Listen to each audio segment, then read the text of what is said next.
좋겠습니다. 할렐루야! 예, 하나님의 크신 은혜가 우리 사랑하는 참교회 가족들에게 넘치시길 바랍니다.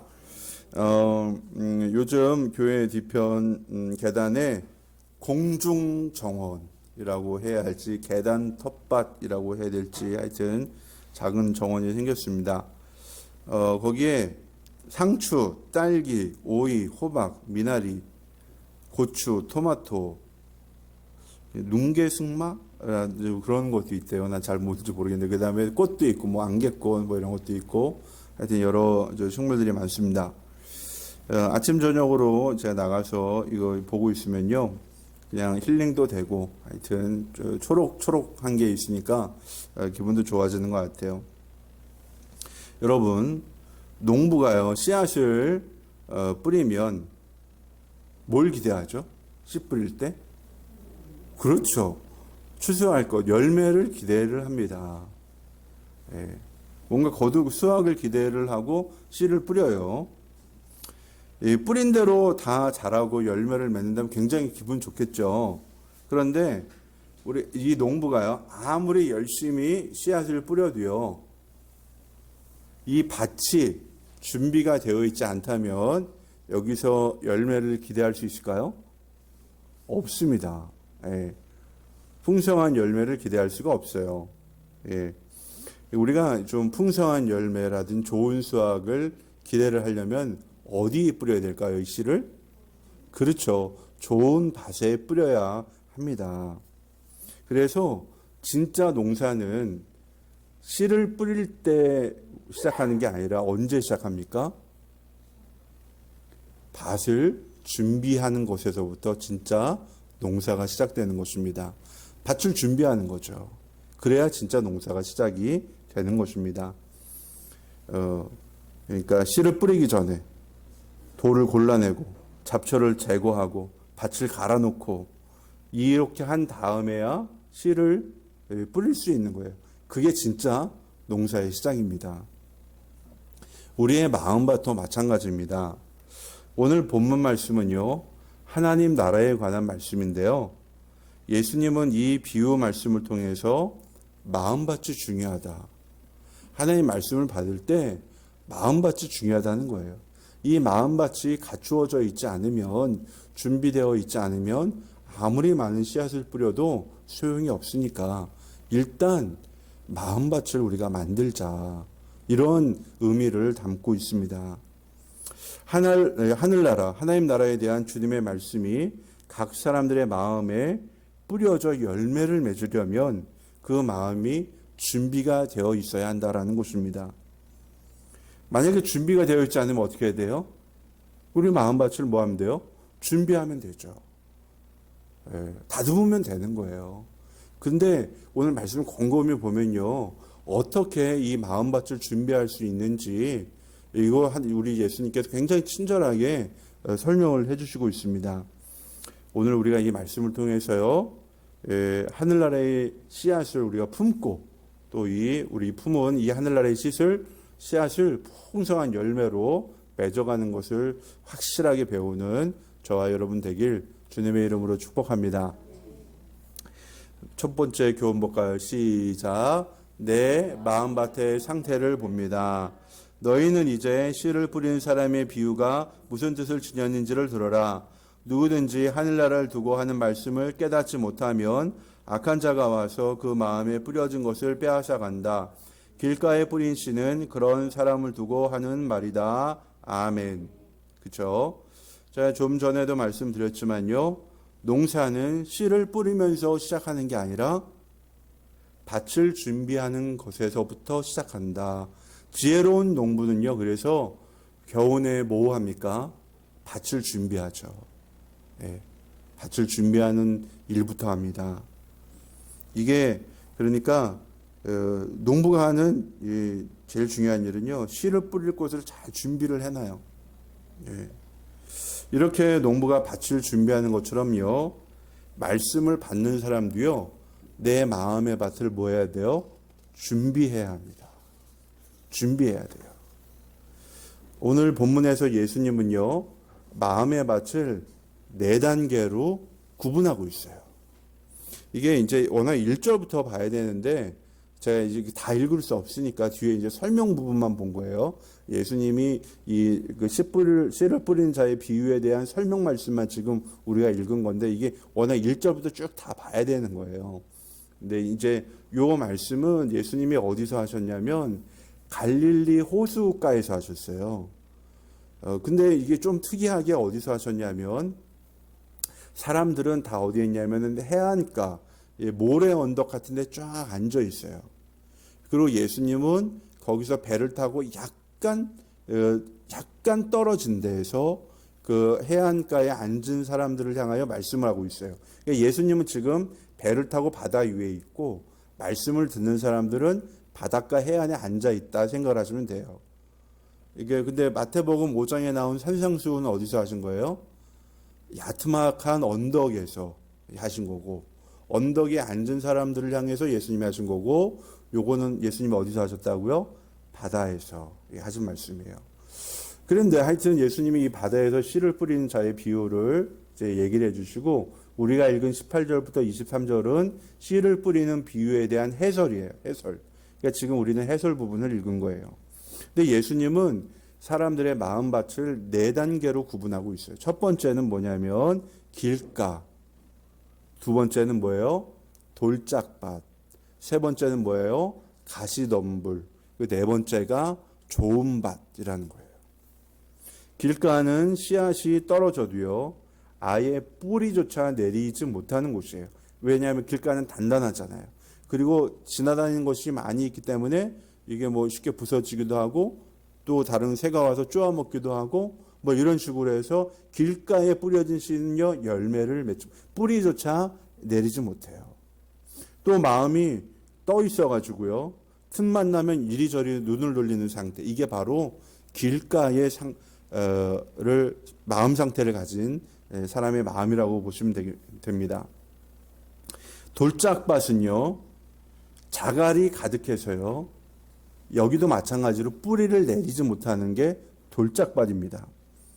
이 돌짝밭의 마음 상태를 가진 사람은 말씀을 받을 때는요 잠시 기뻐. 그런데 이 자갈이 많아서 뿌리를 어떻게 해요? 내리지를 못합니다. 땅속으로 뿌리를 내리지를 못해요. 그래서 조금만 환난이나 박해가 찾아오면 어떻게 돼요? 좋았던 감정은 어디론가 다 사라져버리고 그냥 확 휩쓸려 가고 마는 이런 마음 상태가 바로 돌짝밭이라는 거예요. 그러면 말씀이 뿌리를 내리는데 우리의 마음에 뿌리를 내리는데 방해하고 있는 이 마음의 자갈이 뭐냐? 이게 바로 뭐냐면요. 교만, 욕심, 미움 이런 부정적인 감정들 있잖아요. 예. 그리고 나만 최고라고 생각한 이런 것들, 이런 것들이 다 뭐예요? 내 마음밭의 자갈이에요. 예. 그 세상 쾌락을 너무 좋아하는 이런 것들 다 마음밭의 자갈이에요. 말씀이 뿌리를 내릴 수가 없어요. 예. 세 번째, 가시덤불은요. 여기는 뿌리를 내리긴 내리지만 자라지는 못해요. 자라서 열매를 맺을 수는 없는 게 가시덤불이에요. 이 가시덤불에는 예수님의 말씀에는 두 가지 종류가 있는데 첫 번째는 뭐냐면은 세상의 염려라는 가시덤불이에요. 그러니까 우리가 염려에 막 딱 찌들어 있어. 당장 다음 달에는 어떻게 살지? 그다음에 뭐 내 이제 어떤 자녀에 대한 걱정, 건강에 대한 걱정, 재물에 대한 걱정, 뭐 이런 여러 가지 것들로 내 근심과 걱정에 딱 찌들어 가지고 여기에 이게 확 덮고 있기 때문에요. 여기서 정상적으로 이 말씀이 자라지 못하는 상태. 이게 세상의 염려라는 가시덤불이에요. 두 번째 가시덤불은 뭐냐면요. 재물의 유혹이라는 가시덤불입니다. 이거는 돈이 너무 좋아가지고 물질이 너무 좋아서요. 하나님 나라보다는 돈만 쫓아다니는 상태가 바로 뭐예요?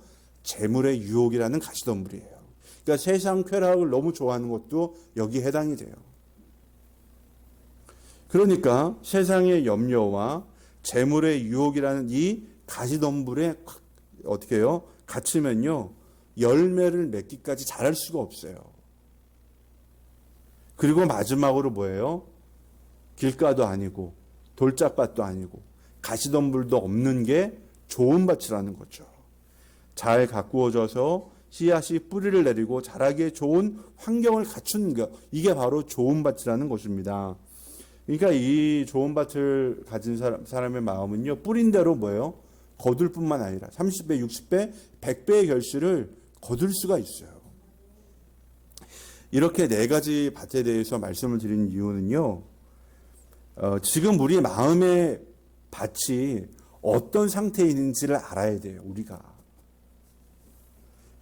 그래야지 우리가 열매를 맺을 수가 있습니다. 나의 마음 지금 길가와 같은가? 내 마음이 붕 떠 있나? 아니면 나의 마음 지금 돌짝밭 같은가? 세상에 이런 미움, 교만, 욕심 이런 것들이 꽉 자리 잡고 있어가지고 이 자갈처럼 드글드글해가지고 말씀이 뿌리를 낼 수 없나?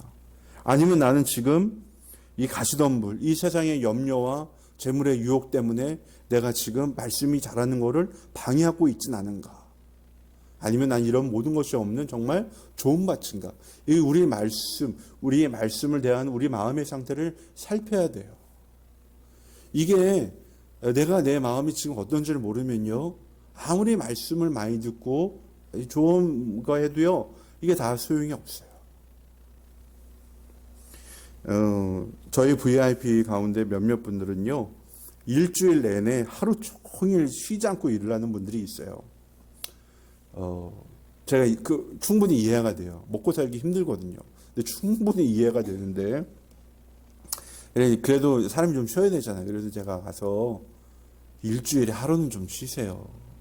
그게 안다면 주일 오전이라도 좀 쉬시면서 회복도 하시고, 그 다음에 진짜 복은 내가 일을 많이 해서 복 받는 게 아니라 하나님 앞에 나가서 기도하고 예배드리고 하나님 주신 복을 받아야지 제대로 된 복을 받을 수 있습니다. 이게 얘기를 해도요, 이게 이분들이 잘 그게 아직까지 받아들여지지가 않나 봐요.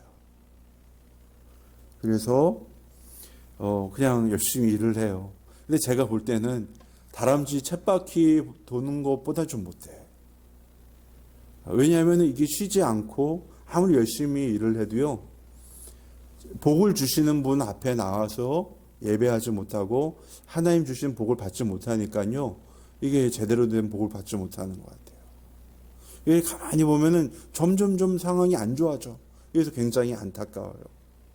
그래서 이제 그분들 보면 이제 와서 예배도 드리시고 같이 기도하고 하나님 좀 은혜를 구합시다 이렇게 얘기를 해서 마음문이 많이 열리고 있습니다. 여러분, 그래서요, 우리 마음의 상태를 봐야 돼요. 내가 지금 무엇을 위해서 살아가는가? 내 마음 중심에는 뭐가 있나? 이거 잘 살펴야 합니다. 그래야지 우리가 진짜 하나님 말씀을 제대로 받아서 복을 받을 수 있는 준비를 갖추는 거예요. 그래서 혹시 내 마음의 상태를 모르시겠다는 분, 제가 한 10가지 정도 얘기를 해드릴 테니까요, 한번 생각을 해보세요.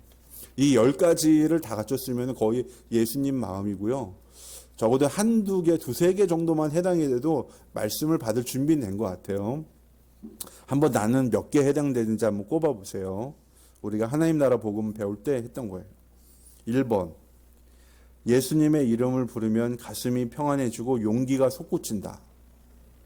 2번, 어떤 일을 결정할 때 내게 이익이냐 아니냐보다 주님의 뜻인가 아닌가를 먼저 생각한다. 3번, 예배를 생각하면 가슴이 뛰고 기대가 되고 기다려진다. 4번, 주님 어떻게 할까요? 하고 묻는 것이 생활화되어 있다. 5번, 매우 싫고 미운 사람이 쉽게 용서가 되고 감사한 마음까지 가는데 일주일이 걸리지 않는다. 6번, 다른 사람의 필요가 보이면 내게 귀중하여 아끼고 있는 것을 주는 경우가 한 달에 한 번은 계속 있다. 7번, 돈을 받을 때보다 기도하는 것이 더 기쁘고 행복하다. 8번, 전도 대상자의 이름을 부르면서 영혼 구원을 위해 매일 기도하고 전도에 시간과 물질을 들여도 아깝지 않다. 9번, 전도를 열심히 하는데 열매가 없어도 큰 보람을 느끼며 행복하다. 10번, 예수님을 믿지 않는데 돈 많고 건강한 사람을 보면 불쌍하게 여겨진다. 10가지. 이게 제가 이거는 우리 하나님 나라 복음할 때 했던 건데요. 이게 10가지는 복음이 가슴에 충만한 사람인 것 같아요. 근데 적어도 제가 볼 때는요, 이 중에 한 두세 가지 정도, 한두 가지 정도만 우리가 여기 오케이 해도요, 적어도 말씀을 받을 준비는 된 것 같아요. 예. 하나님 말씀이 딱 들어와서 열매를 맺을 수 있는 밭의 준비는 된 것 같아요. 이 10개 다 완벽하면 그 예수님 아니겠습니까? 근데 우리가 뭐 다 완벽할 수는 없잖아요. 그렇지만 적어도 하나님 말씀을 받을 수 있는 내 마음의 준비는 된 것 같아요. 그래서 여러분, 그러면은 만약에 근데 내가 너무 그래도 좀 많이 해당이 되는 것 같지 않다. 그럼 우리 마음을 준비를 해야 되겠죠. 그럼 우리 마음을 어떻게 준비를 하느냐? 마음밭을 가꾸는 법에 대해서 한번 볼까요? 우리 두 번째 볼까요? 시작. 두 번째. 시작. 마음밭을 가꿉니다. 그 속에 뿌리가 없어서 오래가지 못하고 말씀 때문에 환난이나 박해가 일어나면 곧 걸려 넘어진다. 또 가시덤불 속에 뿌린 씨는 이런 사람이다. 그는 말씀을 듣기는 하지만 세상의 염려와 재물의 유혹이 말씀을 막아 열매를 맺지 못한다. 아멘. 이제 여러분 4가지 밭에 대해서는 잘 아시겠죠? 4밭 설명이 잘 아실 거예요. 우리의 마음밭이 이렇게 좀 준비가 돼야지 우리가 말씀을 받을 때 열매를 맺을 수가 있는데요. 마음밭을 가꾸기 위해서는 2가지를 해야 돼요. 첫 번째 뭐냐면 밭에 어울리지 않은 것은 캐내어 버려야 돼요. 그렇죠? 뽑아버리든지 캐서 갖다 버려야 돼요. 내 마음속에 쓰레기를 버려야 돼요. 두 번째는 뭐냐면요. 밭에 도움이 되는 걸 채워 넣어야 돼요. 이 2가지가 필요해요. 밭에 어울리지 않는 건 뭡니까? 돌짝밭에서는 뭐를 캐야 돼요? 돌을 캐야죠. 가시덤불 밭에서는 뭐를 빼내야 돼요? 가시덤불을 빼내야 돼요. 예. 이거 가시덤불을 뽑아서 태워버려야 돼요. 저는 이 2가지가 뭐냐면요. 요거를 뽑고 또 정리하고 좋은 걸 채우는 게 다른 게 없어. 저는 감사 생활하고 기도 생활이라고 믿습니다. 확신해요. 감사한 사람은 교만하지 않아요. 그리고 감사한 사람은요, 미움도 이길 수 있어요. 그리고 감사한 사람은 절망에 빠지지 않습니다. 또 감사한 사람은요, 우리 마음속에서 부정적인 것을 캐내어 버릴 수가 있어요. 근데 이 감사가 사라지면요, 우리가 이 부정적인 것에 탁 휩싸여 가지고요, 거기서 이겨나오기가 참 힘들어요. 그래서 우리가요, 감사 생활 해야 돼요. 하나님 나라의 기쁨은 다른 데서 오지 않습니다. 감사해서 오는 거예요. 두 번째가 뭐예요? 기도하는 거예요. 기도는 하나님과의 대화이기 때문에요. 우리는 기도를 하면서 하나님과 교제를 나누게 돼요. 하나님과의 교제가 깊어지면 자연적으로 어떤 일이 생기면요. 하나님께 구하게 되고요. 그리고 하나님이 이것을 통해서 나에게 무엇을 주실까를 생각을 하게 돼요. 이게 기도하는 사람의 특징이에요. 그리고 기도하는 가운데 응답을 받으면서요. 아, 하나님이 정말 나의 아버지라는 게 내 마음으로 다가와요. 그래서요. 기도하는 가운데 내 마음속에 뭐예요? 이 염려나 근심과 불안을 싹 뽑아낼 수 있는 거예요. 이건 기도한 사람이 누리는 특권입니다. 예. 그래서 감사와 기도는요. 습관이 돼야 돼요. 우리 그 영적 습관, 확신의 삶 하면서 영적 습관 배웠죠? 거기에 뭐가 있어요? 기도하고 말씀 보고 전도하고 이런 게 있는데 감사 기도는요. 내 삶의 습관이 돼요. 습관. 그래서 어린아이부터 시작해서 노년에 이르기까지 감사와 기도가 습관이 된 사람은요. 어떤 일이 닥쳐도요. 평안을 누릴 수 있고요. 그리고 아무리 힘든 일이 닥쳐도요. 기도하면서 이겨낼 수 있는 거예요. 그리고 우리가 기도하면요. 하나님이 일하기 시작하십니다. 여러분들 잘 아시겠지만, 우리 화요일 날, 우리 방글라 목장 모여서 VIP 자매님을 위해서 함께 기도했어요. 이 자매님이 지금 하여튼 하는 일이 안정적인 직장이 아니기 때문에 경제 생활을 하는데 너무 어려워. 근데 이 부담이 가족 모두에게 막 전가가 되고 있기 때문에 이분이 하여튼 안정적인 직장을 갖기를 위해서 우리 같이 좀 기도했어요. 근데 그분이 잘하는 일이 있는데 그쪽 일이 잘 안 생겨. 병원에 가서 일을 하기를 원하는데 병원 일이 잘 생기지 않는 거예요. 아무 병원이나 막 안 써주잖아요. 그래서 근데 하여튼 우리가 이제 그것을 두고 좀 기도했어요. 하나님, 이분이 좀 안정적인 직장을 갖고 특별히 병원에서 일하길 원하는데 병원의 문을 좀 열어주세요. 기도했는데 그 다음 날 이분이 알고 지내던 VIP 자매님이 알고 지내던 의사 선생님한테 갑자기 전화가 왔대요. 내가 어느 병원으로 옮겼는데 한번 우리 병원에서 일할 수 있겠냐고. 그래서 수요일 날 전화를 받고 목요일 날 코로나 검사 받고 금요일부터 일하기 시작했다는 거예요. 할렐루야. 하나님이요, 이 자매님을 위해서 얼마나 빨리 일을 하시는지. 야, 내가 그래서 너무 놀랐어요.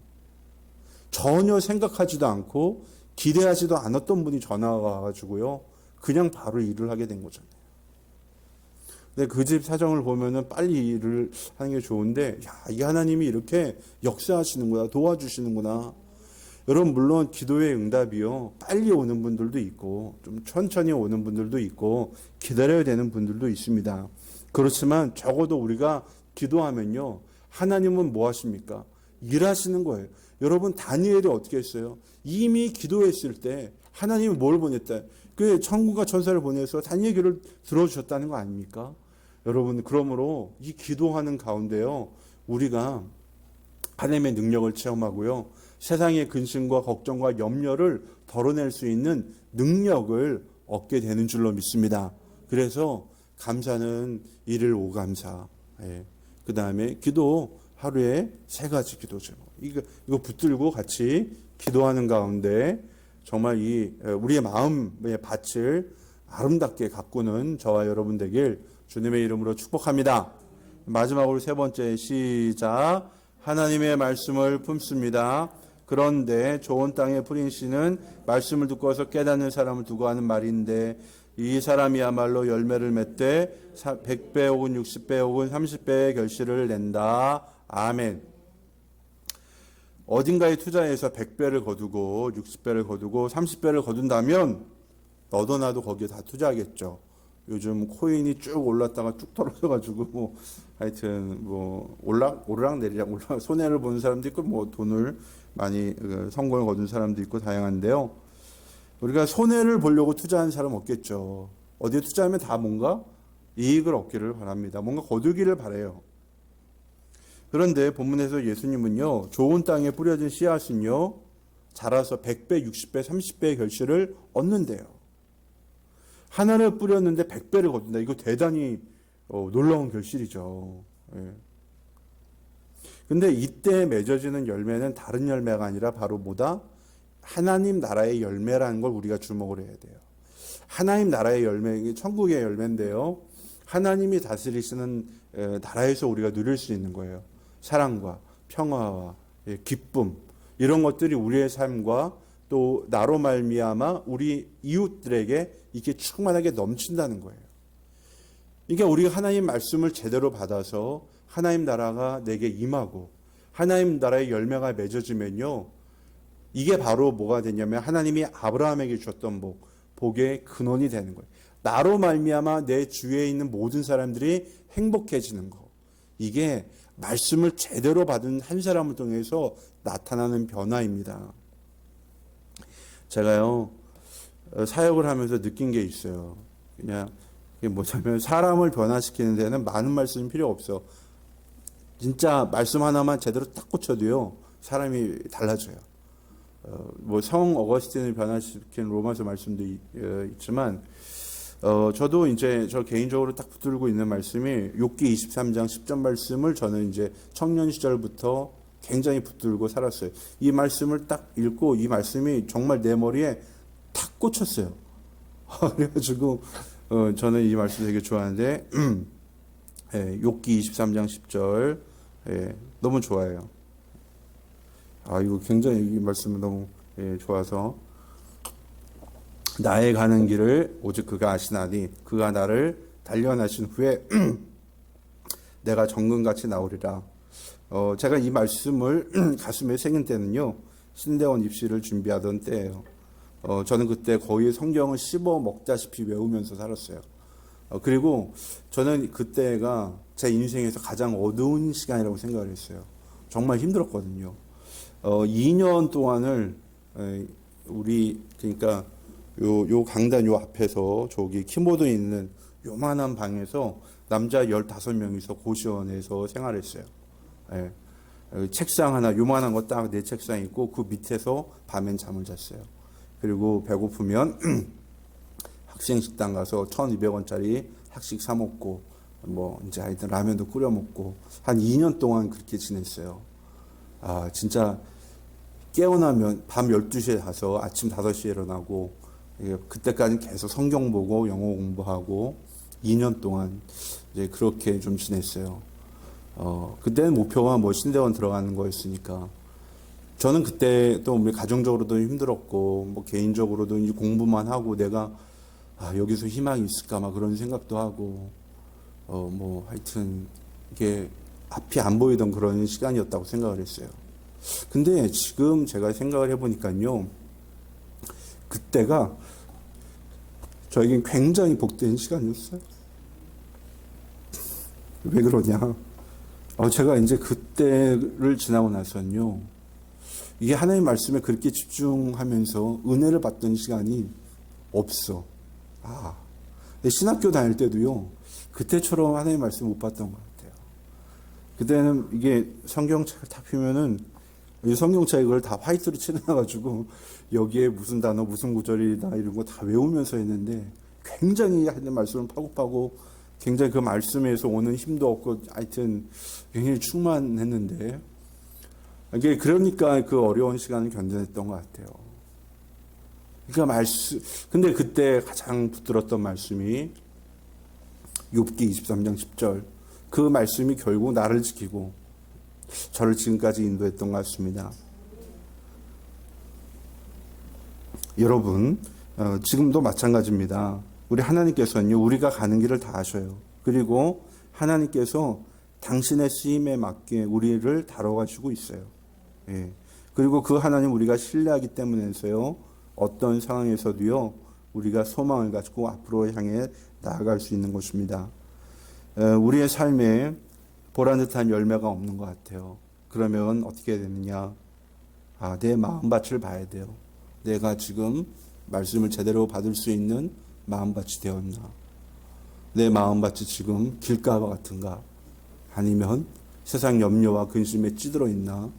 아니면 내가 지금 교만과 미움과 이런 것 때문에 지금 자갈밭이 되었나?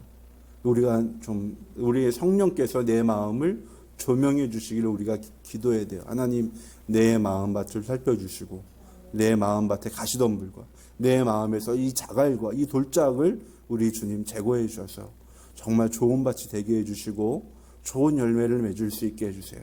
그래서 내가 복의 근원이 되어서 내 가족과 내 이웃에게 좋은 영향력을 행사할 수 있는 그런 사람이 되기를 소망합니다. 기도하는 저와 여러분 되길 주님의 이름으로 축복합니다. 거룩하신 아버지 하나님 감사합니다. 오늘도 귀한 말씀을 들었습니다. 오늘 말씀이 가르치는 대로 나의 가는 길은 우리 주님께서 아시고 또 우리가 좋은 밭이 되기를 주님께서 원하시는데 하나님 이 밭을 만들게 하여 우리 자신을 만들어가고 준비하는 우리 사람교회 가족들 다 되게 하여 주옵소서. 예수님 이름으로 기도합니다. 아멘.